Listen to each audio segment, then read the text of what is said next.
Olá, muito boa noite para todo mundo. No Val do Ribeirão da Conceição, a travessia da boiada foi mais sossegada e a comitiva estradeira do Terra Viva DBO na TV pôde chegar na freguesia na hora marcada para esta nossa reunião novidadeira. E para começar a função, a gente pede então a atenção dos companheiros e companheiras do Brasil inteiro para a apresentação da nossa prosa abrideira do dia. É verdade verdadeira mesmo que, para quem ganha a vida lidando com vaca leiteira, a conta está ficando cada vez mais apertada, né? E para os companheiros e companheiras produtores brasileiros que não quiserem perder o lugar na jardineira que vai levar a atividade daqui para o futuro, num trilho seguro, a solução é investir em tecnologia e produtividade. Pois este é um assunto que está presente em todas as rodas de prosa na Mega Leite 2025, que está acontecendo esta semana em Belo Horizonte, a capital das Minas Gerais. E quem tem mais informações é o repórter Isaac Rufino. Confira. Tecnologia na pecuária leiteira para garantir vacas cada vez mais produtivas. Esse é tema de uma das palestras do Tiago Ferreira, gerente de pecuária de precisão da Alta. Tiago, conta pra gente o que vai ser abordado. Tem tecnologia muito importante, né? Conta pra gente quais são essas tecnologias. Sem dúvida, é um tema muito relevante para o pecuário de leite. Mas antes de mais nada, é um prazer estar aqui no Terra Viva falando sobre esse tema, né, que é muito importante, da porteira para dentro. Então, o produtor, o que está acontecendo? Cada vez mais ele está concentrando o número de vacas em menores propriedades. É uma tendência do mundo inteiro acontecer. Então, reduzindo o número de propriedades leiteiras e aumentando a produtividade por vaca e aumentando o número de vacas nessas propriedades. Isso, naturalmente, é uma vaca mais exigente a cada vez mais, principalmente aqueles que realmente selecionam para uma vaca com melhoramento genético, que propicia uma vaca mais produtiva, diluindo mais o custo fixo. Essa vaca ela requer mais cuidados.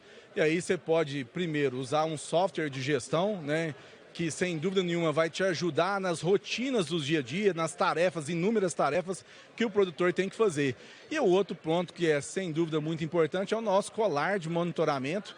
Por quê? Porque ele vai estar com a vaca 24 horas por dia, né, 7 dias por semana, monitorando a parte de saúde dela, monitorando o cio, você sabendo o melhor momento e se esse cio é bom para inseminar essa vaca, podendo usar tanto o embrião ou o sêmen sexado, lançar a mão de estratégias que vão atender mais as necessidades dos produtores, né?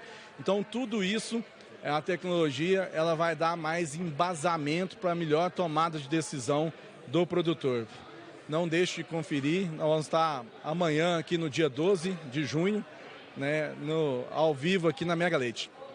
É isso então, tecnologias são importantes aí para garantir uma produtividade cada vez maior, vacas mais produtivas e o produtor precisa ficar atento, o amigo pecuarista precisa ficar ligado em todas as novidades do setor. Isaac Rufino, direto da Mega Leite 2025. E aproveitando a ligeireza da televisão, que cruza o céu do sertão mais ligeiro até do que avião, a gente vai agora, num pulo só, para Luiz Eduardo Magalhães, na Bahia, que é a sede da 19ª edição da Bahia Farm Show. E quem já está ajaezado para contar os casos que lá estão sendo passados é o repórter Álvaro Couto. Acompanhe. A gente segue aqui da Bahia Farm Show e a gente trouxe uma inovação para o pecuarista direto do Senar. A gente fala aqui com a Rose Serrato, ela é presidente do Sindicato dos Produtores Rurais de Barreiras, que trabalha com uma alta tecnologia para ajudar o pecuarista, não é isso, Rose? Com certeza, é a união, né, da tecnologia, onde a gente traz aqui esse óculos virtual e o produtor ele consegue passear, né, visitar uma queijaria. E isso, lógico, instigando esse pecuarista, né, esse produtor de leite, para que ele também venha a industrializar e que o seu dinheiro tenha essa valorização, não só do produto in natura, mas o produto já produzido, um queijo como é o queijo Madras, né, que nós temos aqui, nós comentamos agora há pouco, que já ganhou um prêmio mundial em São Paulo do melhor queijo. Então venha, produtor rural, a gente convida você para usar da tecnologia e fazer essa viagem por dentro de uma queijaria. Que desafios e soluções o produtor ele consegue encontrar com esse tipo de solução, Rose? Eu acho que é agregar o valor ao seu produto final e ele poder estar industrializando e vendendo o seu produto final, né? Isso ele está agregando valor àquilo que ele tem, que é o seu bem maior. Pois é, Sidney, como a gente prometeu, aqui na Bahia Farm Show, que tem o lema de agrointeligente, futuro sustentável, inovações tecnológicas para ajudar o produtor, o pecuarista, a produzir mais e melhor. Se for para comparar com os fazendeiros estrangeiros, o companheiro pecuarista brasileiro é um privilegiado por ter sol e umidade e pasto de qualidade e em quantidade durante quase o ano inteiro. Pois esta vantagem vai ser maior ainda para quem tiver a competência de ajuntar a sabedência da natureza com a ciência para tirar o melhor proveito de sua plantação de capim. E para prosear a respeito de como isso pode ser feito, a gente criou e apresenta agora a nossa sessão sobre pastagens com o engenheiro agrônomo Felipe Moura, colunista convidado aqui no Terra Viva DBO na TV.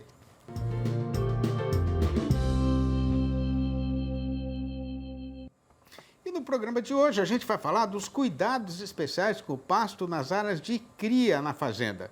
Confira. A atividade de cria normalmente esteve relacionada com áreas menos produtivas dentro das fazendas, mas essa é uma categoria que pode ter o maior potencial de produtividade e rentabilidade. Uma parte fundamental da cria é o score corporal pré-parto. Uma vaca com boa condição vai fazer com que ela mobilize essa gordura de reserva para a produção de leite. É esse leite que vai transformar esse bezerro num bom bovino, num bom indivíduo.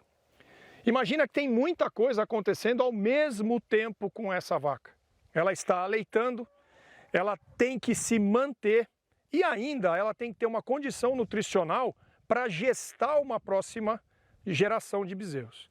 Então imagina que você tem todas essas condições e só vai funcionar se a nutrição estiver ajustada. Nós estamos acostumados a investir e gastar muita energia em itens que têm grande resposta mesmo do ponto de vista reprodutivo, mas que não necessariamente acontecem quando você não tem uma nutrição adequada. Só que uma vez isso já todo ajustado, existe um ponto, um item fundamental que pode transformar mesmo a cria em algo que possa ser muito rentável, diferente do que o pecuarista está acostumado a ver esse tipo de categoria alocada em áreas mais marginais das fazendas, que é a taxa de lotação. Quanto maior a taxa de lotação alocada a índices de reprodução altos, é onde você vai ter o maior número de bezerros produzidos por hectare. A taxa de lotação é que consegue transformar esse número. E nesse sentido, a adubação de pastagens, o aumento da produção de forragem, vai fazer com que esses animais tenham uma maior capacidade de suporte e, consequentemente, uma maior produção de bezerro por unidade diária. Assim, sistemas que encaram a vaca como uma máquina eficiente de colheita de forragem, tem tanto no manejo, mas também nas estratégias de adubação, das principais ferramentas de potencial para incrementar a produtividade da pecuária nacional. Cuidando do avançamento da hora, a gente faz agora uma parada ligeira na nossa falação novidadeira para poder cumprir o compromisso de mostrar aqui os comerciais que sustentam a televisão. E logo depois disso, a comitiva volta para dar continuação na função. Aguarde. Impresso ou digital? Se você quer o melhor conteúdo para a pecuária, fique com os dois. Tenha sempre seus exemplares da DBO à disposição, no escritório, na caminhonete ou ao alcance de seus colaboradores na fazenda. DBO é fonte de conhecimento, reportagens de campo, matérias, artigos e análises de mercado. Entre lá na nossa loja no portal DBO e faça sua assinatura impressa e digital ou só digital. Com o tempo voltando a cumprir o seu roteiro costumeiro de apostar a corrida com o cavalo-rei dos parelheiros para ver qual dos dois é o mais ligeiro, o mês de junho acaba de ser vencido na sua primeira terça parte. E nestas alturas atuais do calendário já dá para afirmar, sem medo de errar, que no mercado pecuário o carretão mudou mesmo de direção e a nossa praça boiadeira embicou de vez na subida da ribanceira.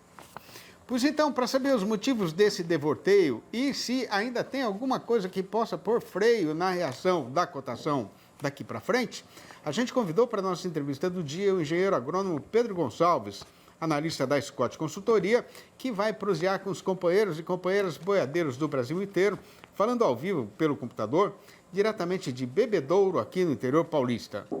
Boa noite, Pedro. Muito obrigado por você ter concordado em fazer hora extra no serviço hoje aí para poder ajudar a gente a entender os rumos e caminhos do mestiço no mercado. Seja muito bem-vindo, como sempre, aqui no nosso terreiro eletrônico internetico. Muito obrigado mais uma vez, Sidney. É um prazer para a gente estar aqui conversando com vocês, falando desse mercado bem movimentado para esse começo de junho, né?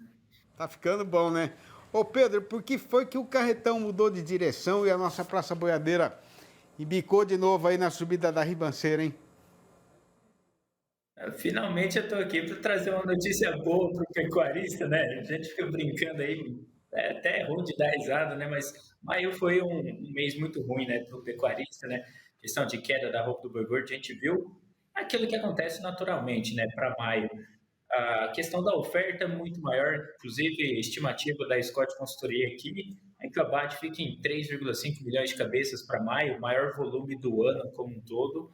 E a gente teve a queda na cotação da roupa do boi gordo justamente porque a demanda não conseguiu acompanhar essa oferta muito grande de bovinos terminados. Por mais que a exportação tivesse bastante acelerada, bateu mais um recorde, inclusive a demanda interna, que é quem dita o jogo, né, acaba não tendo aquele desempenho como esperado, né?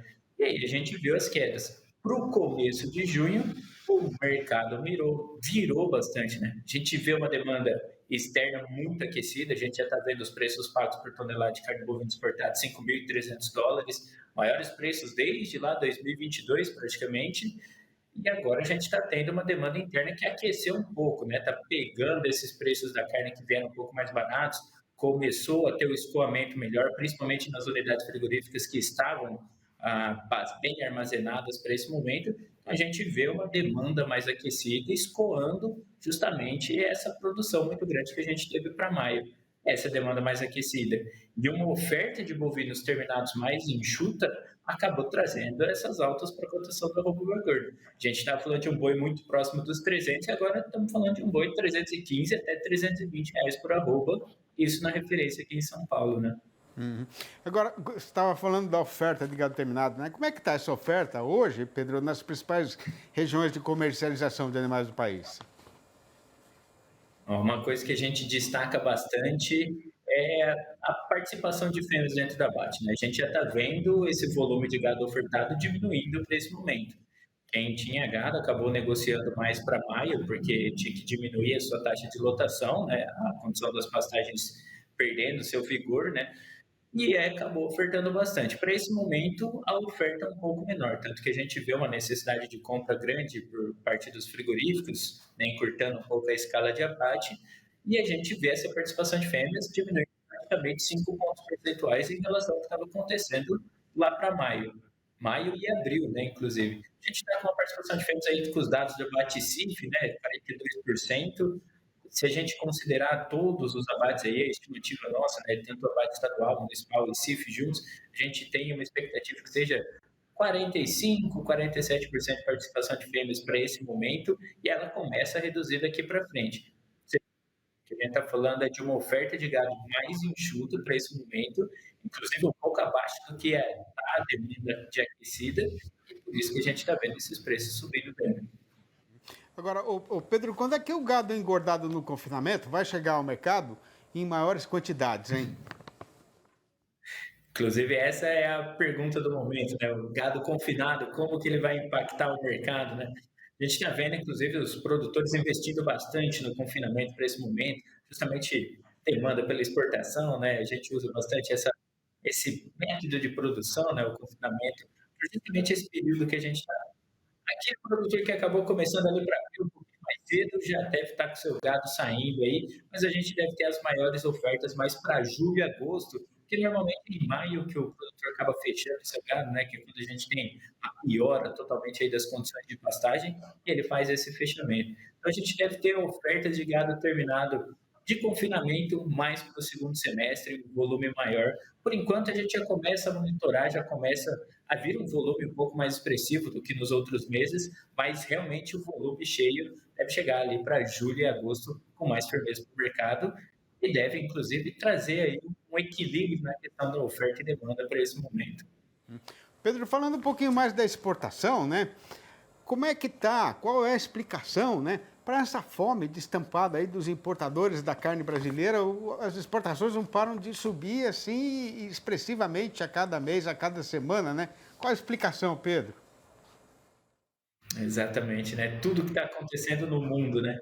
A gente vê bastante polarizado, inclusive, né? Teve a questão da guerra comercial, Estados Unidos e China, para os primeiros meses do ano, que trouxeram uma movimentação muito intensa para o Brasil. A gente vê outros países se beneficiando também, né? A Austrália se beneficiou bastante, o Uruguai, os nossos irmãos todos aqui, né? Tanto os argentinos, uruguaios, paraguaios, acabaram se beneficiando também nessa questão da exportação.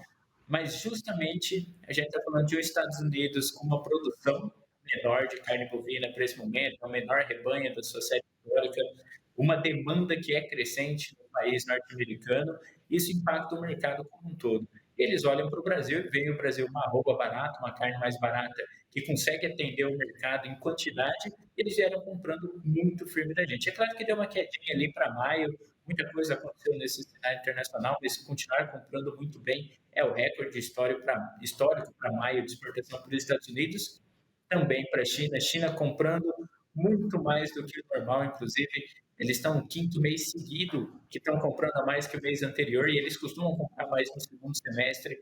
Ou seja, a gente está vendo um apetite muito grande dos chineses, dos americanos e também dos países no mundo como um todo. Porque está sendo praticamente o Brasil que está compensando essa produção de carne mundial. Ou seja, todo mundo começa a virar o olho para o Brasil, a roupa mais barata, a quantidade de carne produzida muito alta, então eles acabam comprando muito mais do Brasil para esse momento.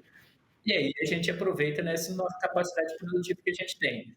Os chineses poderiam acabar naquela briga com os Estados Unidos ter comprado mais da Austrália, porém a Austrália não tem quantidade produzida de carne bovina para atender esse mercado. Então todo mundo acaba virando aí para o Brasil, que tem essa capacidade produtiva de atender os mercados internacionais e também a demanda interna por aqui. Muito bom. Vamos continuar acompanhando e torcer para que esses embarques continuem aumentando aí daqui para o final do ano. A gente sempre gosta de bater recordes, né? Ô Pedro, muito obrigado por mais essa sua participação aqui no programa, viu? Abração para você, abraço para toda a turma da Scott aí. Até a próxima. Exatamente. Vamos acompanhando esse mercado internacional que deve trazer novos recordes aqui para o nosso país, né? Forte abraço a todo mundo que está acompanhando a gente aqui. Até a próxima, Sidney. Até. E veja a seguir, enquanto o gado terminado está cada vez mais vasqueiro no mercado pecuário, o trabalhador brasileiro recebeu o dinheiro do salário do mês e já está comprando carne outra vez. O comprador estrangeiro está com a fome ainda mais destampada e o resultado é que, com a arroba em alta desenfreada, a nossa praça boiadeira continua disparada e desembestada na subida da ribanceira. A gente volta já, aguarde.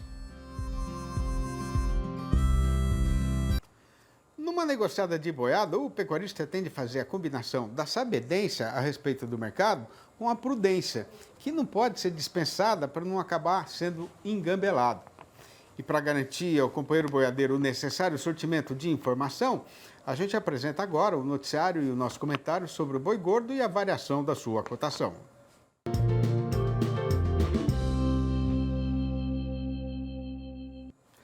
E sem mais enleios nem devorteios, o que tem para ser contado aqui, por conta da conjuminação entre o aumento do consumo aqui no nosso próprio terreiro, o extraordinário crescimento da demanda por parte do comprador estrangeiro e ainda o apertamento na oferta de gado terminado, a cotação da arroba continua subindo de balaiada em praticamente todas as principais regiões de comercialização de animais do país.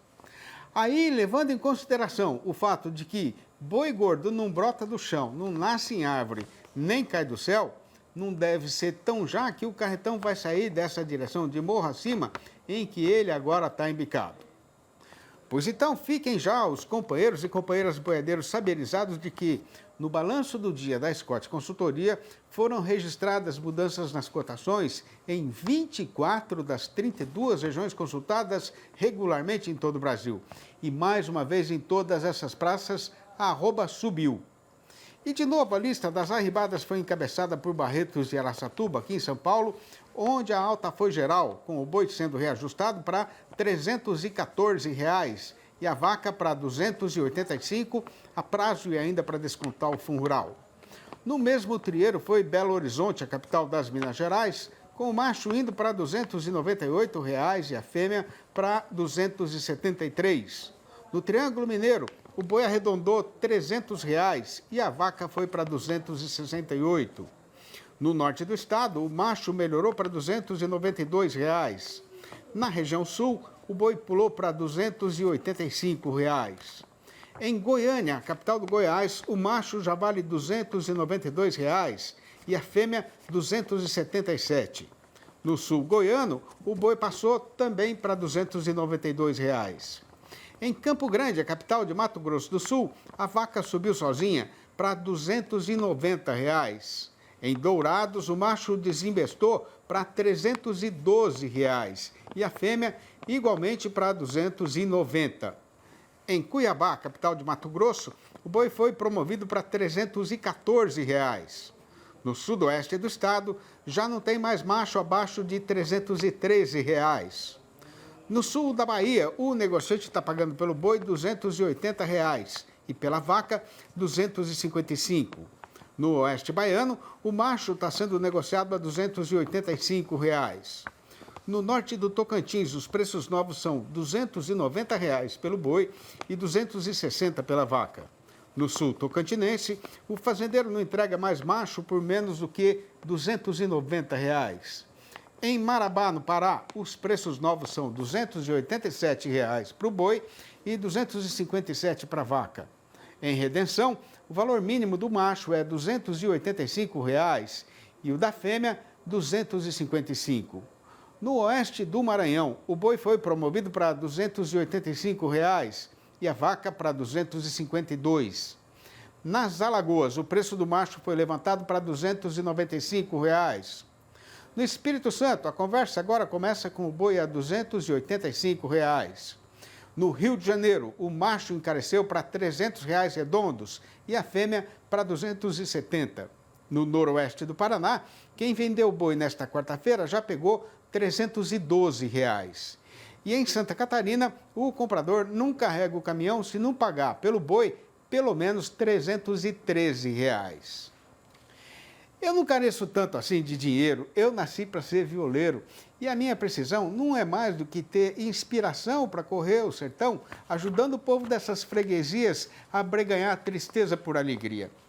Tendo a minha viola na mão e uma cachaça de qualidade no garrafão, a saudade não me amola e o amor consola meu coração. O meu peito é sadio para enfrentar o desafio de varar a noite sem parar com a cantoria. E nessa animação, a função só vai terminar quando o galo anunciar o romper do dia. Estas prosinhas rimadas que a gente recita todo dia aqui no arremate da nossa função foram escritas por mim mesmo na intenção de fazer a louvação da verdadeira cultura sertaneja brasileira. Aí, quando o povo começou a gostar, a gente resolveu juntar tudo e publicar um livro. E os companheiros e companheiras foram pedindo mais. Até que, para atender a este peditório, saíram mais 3, completando os 4 volumes da minha coleção Versinhos de Caipira. Quem quiser saber como fazer para comprar um exemplar ou logo a coleção inteira, que custa uma merrequinha de nada, fique à vontade para ligar para o meu telefone particular, no número 11 98 224 1807. Repetindo, 11 98 224 1807. Ou mandar um e-mail para sidneymasco@uol.com.br ou ainda achar meu nome lá no Facebook. E tendo todo dia grande satisfação de poder fazer a reunião dos boiadeiros para recitar uma poesia e apresentar aqui as nossas cantorias, a comitiva do Terra Viva de Belém TV já vai fazendo a reverência e se despedindo dos companheiros desta freguesia, pedindo licença para voltar amanhã às 6h30 da manhã e às 7h25 da noite. Um abraço para todo mundo e até lá então.